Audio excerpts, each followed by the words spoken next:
Welcome to my mini vlog. আশা কৰোঁ চবে ভালে আছে, ময়ো ভালে আছোঁ। আজি বাহঁতৰ ঘৰৰ পৰা আহিলোঁ, চবকে বাই বাই দি কিনে। দাদা আনিব গৈছিলে। তাৰপাছত অহাৰ টাইমত ইমান যে মনটো বেয়া লাগিছে নহয়, সিহঁতৰো বেয়া লাগিছে যে ইমান দিন থাকিলি, আহি যাবলৈ ওলালি, বেয়াও লাগিছে।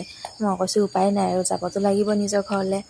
এতিয়া চবকে বাই দি কিনে আহি দাদাই ভিতৰৰ ৰাস্তাৰ কৰি আনিছে। মই কৈছোঁ ভালে কৰিলি, আনিলি যে ইফালে পথাৰ জেগা ভালো লাগিছে, পৰিৱেশটো যে ইমান ধুনীয়া এইটো ৰাস্তাত নহয়, ভাল লাগিছে। তাৰপাছত এতিয়া মেইন ৰাস্তাত উঠিলোঁ।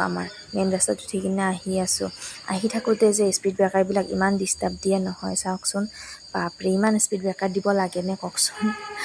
যি নহওক বাৰু, আমি আহি পালোঁ। এতিয়া হাজো পালোঁহি। এয়া আমাৰ হাজোৰ গেট পাৰ হৈ কিনে আমাৰ মেডিকেলৰ ওচৰতে, সন্মুখতে ৰাস্তাটো ইমান যে বেয়া নহয়, চৰকাৰে দেখাই নাপায়নে মেডিকেলৰ সন্মুখৰ ৰাস্তা যে ইমান বেয়া হৈ আছে।